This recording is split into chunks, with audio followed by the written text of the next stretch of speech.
So another good practice. I did just mention to the team, I really appreciate their effort. I like our coaching. I like the constructive criticism and the accountability that we're offering the players, and their attitudes are great. Both quarterbacks are continuing to get better. They still make mistakes, but overall, they're getting the quality work and splitting reps. There's not any change rep-wise there, and for the most part, it's the same as what it was a week ago at this time. We're going to let them scrimmage on Friday, play a little bit more. We'll practice some, but for the most part, just let them go out and play. And we continue to get better in all areas. So, we're excited about where we're at, and just going to keep pushing hard and working. We're running out of days. Obviously, we'd like to have another month or two of practice, but they don't allow us to do that. So try to get as much done as we can from here over the next week and a half. And, we'll have our spring practice on next Saturday. So it looks like the weather's going to be good. It'll all work out. We've got a big event, a lot of things going on in the community, things that we've done around here for a long time. So we're excited about getting out and doing some things that will really excite the fans. And we'll have an autograph signing like we have, where the fans could get in with the players, and some really quality practice where they can see the players work. We're not in a position depth-wise, I think most, like a lot of other schools in the country, to have a solid spring game. It's just not real feasible. So the practice will be much more beneficial, and then after that we'll get into off-season. Coaches hit the road recruiting. You had such a long run with Glenn Spencer and Mike Yursich, and now you're in the second year with one coordinator, and you got a rookie on the other side. How are your relationships with them now? Well, they're fine. And not just personal relationships, you know what I mean? But I mean your chemistry and how they blended with the staff and all that. Well, I think the chemistry with Jim is obviously further ahead. He's been here, and he has a pretty good feel for who we are and what direction we need to go. And I think he's given good answers. When you guys ask him, there was 2 things we were good at last year, and there were several things we weren't very good at. So we're responsible for correcting those and continuing to get better in the things that we were good at. And then Sean is, we're running our offense. That's what we do. He knows the terminology, and the last 3 practices, the majority of our work has been done unscripted. So both coordinators have to call it based on what happens in the practice. And I haven't noticed any difference in the tempo on our offense. So I'm going to say it's all going pretty well. So but you've had like personalities like Dana, and then you've had more buttoned down people like Yursich, you know what I mean? So where does Gleason fit in all that? I guess he would be, somewhat middle of the road. I mean, he's a young, enthusiastic guy that's highly intelligent, and I'm learning more about him as we go along. He has a tough job. He's at the one position where I actually know a little bit, so I can be very critical at times, and it seems like that it's going to work out and be fine. We'll know a lot more later, but we've had different personalities at that coaching position and had tremendous success for a long time, and I don't really see that changing. I would guess it would be 7-on-7 and the secondary and the receivers, but on a daily basis when you come out here, which group are you expecting and kind of looking forward to seeing the most fire as far as competition? Well, there's a lot of fire. We have good wideouts and good experienced corners, so it's on every day. At some point I actually slow down in the scripting of those particular periods because I'm concerned about the hand-to-hand combat that's going on at that position. But that's happened here forever. Dunn is an instigator in that. He eats that stuff up, and then Duffy's firing back. So, but I tell you, the interesting side of it this year has been the O-line, D-line competition with the youth. Coach Clements and Coach Richmond have been so much more aggressive this spring because these guys are all new. And then with Coach Dickey and his philosophy, there's some serious combat, hand-to-hand wars going there. It's been worth watching, and it's been much more physical. So I've enjoyed seeing that and watching the players compete. You mentioned the quarterbacks are making fewer mistakes. How much will a scrimmage setting kind of show where they are? A bunch. They're still babied a little bit right now based on the way practices are set up just from youth. We're not going to – they're on their own Friday, so we'll see what they do. You know, as soon as we think that there's some separation, you know, I mean, you guys know my history. I'm not waiting till a certain time to say anything. So we haven't got to that point yet, but that should be the first organized practice to where we can start to see how much they actually know. When you talk about the scrimmage setting, and you guys going to do full deal headsets and everything, or just And we've done that now. We've been on headsets for 2 weeks, so I needed to see Sean operate the tempo of our offense without a script. I mean, anybody here, I mean, you guys can call it when it's written down. I mean, all you got to do is read. When you can't do that, you got to think, where's the hash, yard line, all those different things, clock's running. And so we've been on the headphones the last 6 practices for the majority of those practices. And we're going to do it all the way through. I should have done it last year, or should have always done it in the spring, because it's really good for the coaches. But we've never done it because, like Bill said, I've had the same guys here for so long, you just kind of get used to doing the same stuff. But I think it's been beneficial for the organization. how has Sean handled some of those type of things? He's been good, and for me, I can judge that pretty good. You know, he understands the tempo. That's not been an issue. We haven't had delay of games, so that really hadn't been an issue. But our offense is pretty tight. I mean, this is not Mason Rudolph in year 2 or 3. So this is a different concept right now, and that's where we'll be till we know how good we are. So, I mean, like when you script what's going to happen Friday, you make sure to give both quarterbacks as close to equal reps. You know what I mean? They will. Yeah.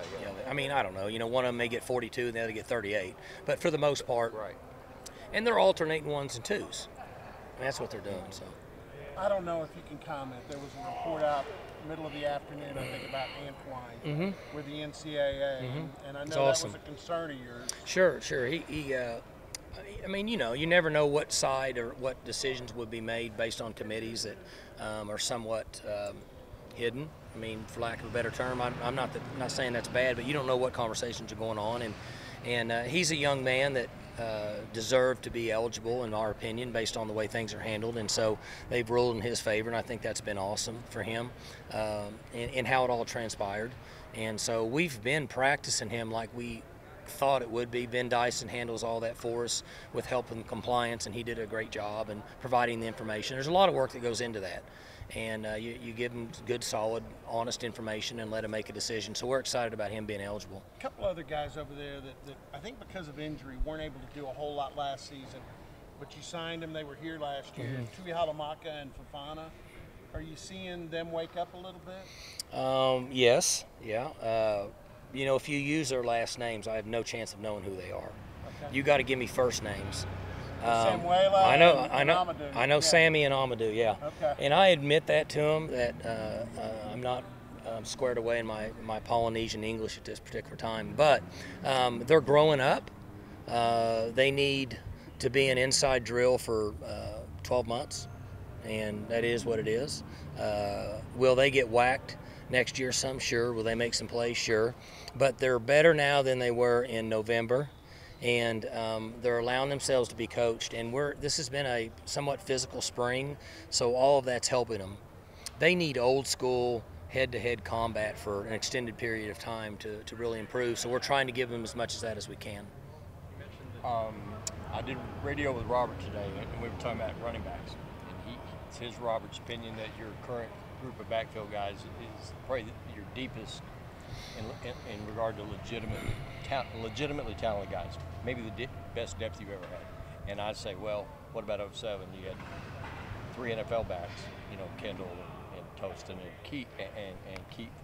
Good Lord, Dantrell. Right. Anyway, so I mean, are you willing to compare? He isn't going to go on my ledge with me, I don't think. Well, This but we group don't to know that? yet. We like last year, we knew a lot about Hill. We knew a lot about JD. We knew some about LD, not a lot. And then we liked the physical characteristics of Chuba, but we didn't know anything about him. Can he take a hit? Is he tough enough to do it? Can he carry the ball 20 times a game? So now we know we know a little bit about Chew. We know more about LD. We don't know anything about Jeter, and we don't know anything about Dez as far as competing at this level. So by the early to middle of October, I could answer that question better.